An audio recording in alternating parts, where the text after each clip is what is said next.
Здравейте! Така се чувствам по-свободен. Първо искам да кажа, че това събитие е просто уникално за България. Единствено по рода си, благодарение на толкова много прекрасните хора, Коцето и Силвия. И съм супер щастлив, че съм участник втори път в такъв голям форум.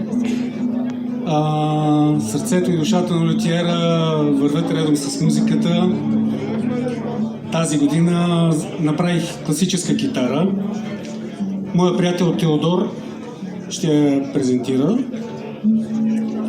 От 2 години ме врънка да му направя класическа китара с смърч. Има защо. Китарата я кръстих After Midnight, след полунощ. Просто защото много работа имаше по това време. Тогава идват чудесни идеи. Между другото, пробвайте да работите след полунощ.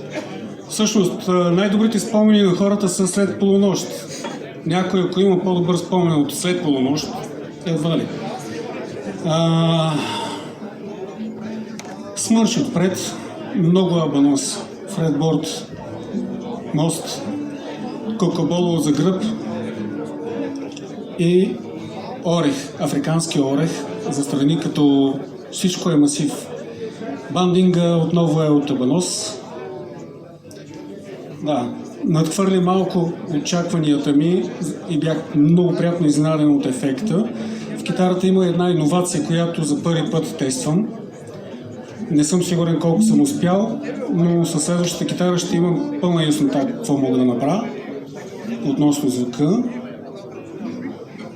Това е. Моя приятел Теодор Гвозданов продължава.